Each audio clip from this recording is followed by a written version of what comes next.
We are back on the 700 Club Asia and we have here with us Jason Naredo. Welcome to the show, Jason. Magandang araw po. Welcome po, Jason. Ano yung naramdaman mo bilang bata nung makita mo ang iyong nanay na naapektuhan ang pag-iisip dahil sa pag-abandon ng iyong tatay? Matindi po yung naramdaman ko po na talagang sakit kahit po ang edad ko po noon ay 5 years old pa lang. Talagang tiningnan ko yung nanay ko na talagang nakakaawa siya. Yung sitwasyon niya nung time na yon na kahit ako nung time na yun, hindi rin ako mapagkatulog dahil binabantayan ko rin yung nanay ko nung time na yon. So, paano yun, Jason? Hindi na niya nagampanan yung mga dapat niyang gawin, yung mga trabaho sa bahay? Or kumusta yung behavior niya?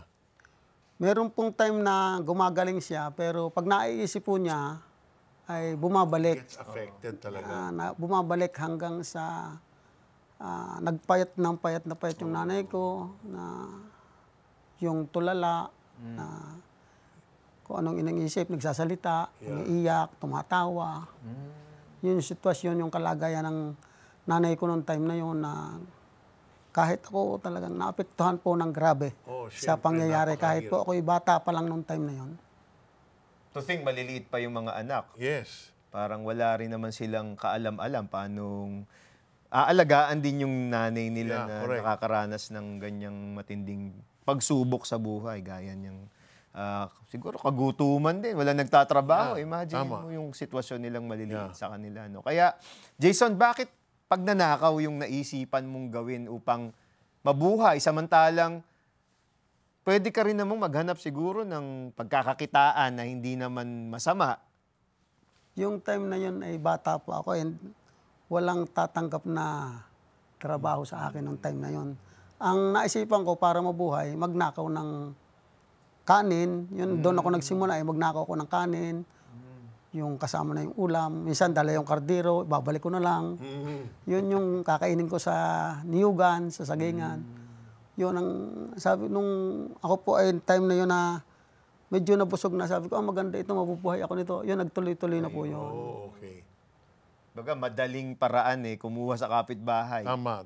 Nang madaling maibsan yung gutom nila, kumbaga. Ano po yung naramdaman mo, Jason, habang nagnanakaw ka, nabanggit mo nga na nakaiibsan yung iyong kagutuman, pero ano yung tumatakbo dito sa kalooban niyo po habang kayo'y gumagawa nitong pagnanakaw na ito? Parang nung time na ang ano ko po ay survival na doon na po ako mabubuhay Kaya kinawilihan ko na siyang gawin nung time na yon. So, paano? Hindi ka worried na baka meron makakita sa'yo o mahuli ka? Hindi mo na iniisip yun? Meron time po na nahuli nga po ako sa pagnanakaw ng manok. Nabarangay nga ako 7 taon pa lang.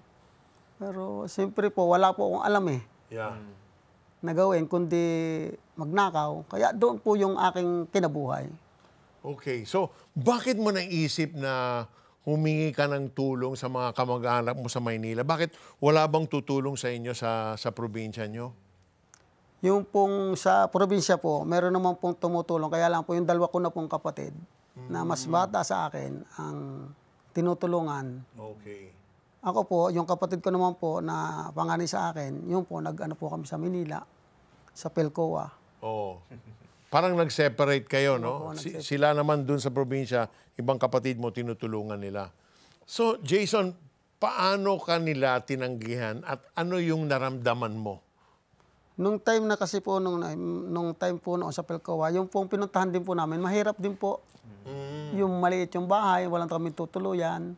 Tapos narinig po nga namin yung kapatid na pupunta pa kayo rito, wala na rin kaming makain. Kaya no choice po, nag-ano kami sa kalsada. Oo. No choice din sila, no? Maski na gusto nila, sabi mo, napakaliit yung bahay. So parang they could not help even if they wanted to. At parang nakikita ko dun sa kwento ni Jason, talagang wala silang puntahan Oo. Kahit saan, walang tumanggap, walang makuha ng tulong. Yung mga oras na to, Jason, nasan yung kapatid mo?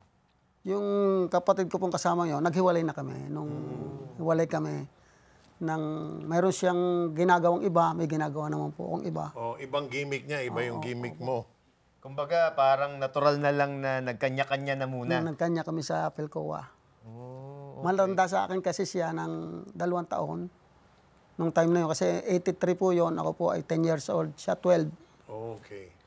Jason, nabanggit dun sa istorya mo, no, na napasama kayo sa isang akyat bahay gang, no? Kilala tong mga grupo na to Oo, na kilala nagnanakaw, yan. no, sa murang edad mo. Ano to, ni-recruit ka ba nila? May mga leader ba ito na Nag-apply ka ba? nag-apply ka ba? Magaling to umakyat ah.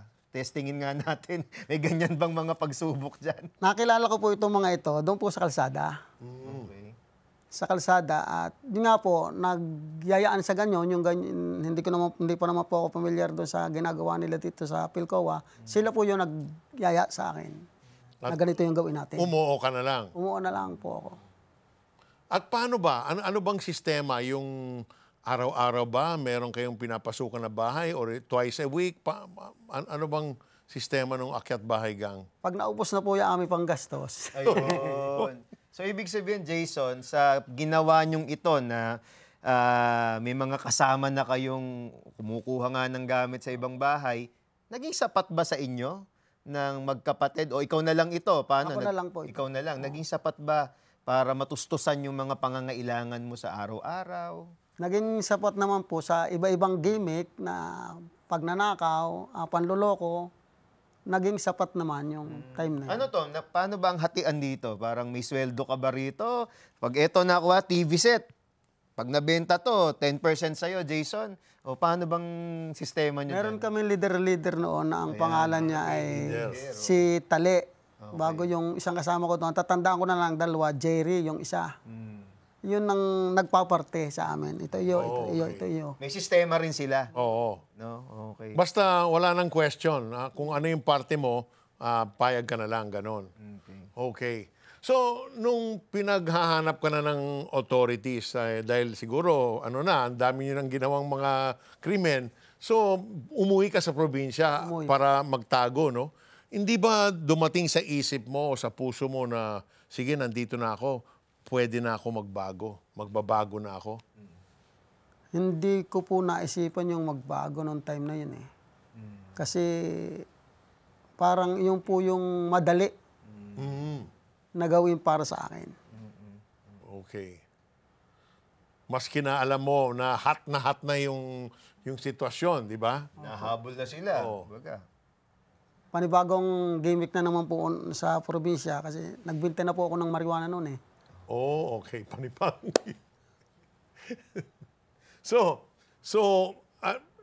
naging ano ka na naman, habang gumigimik ka ng panibago sa probinsya, doon ka nag-survive, doon ka kumikita muna. Habang wala ka sa Maynila kasi hinahanap ka dito.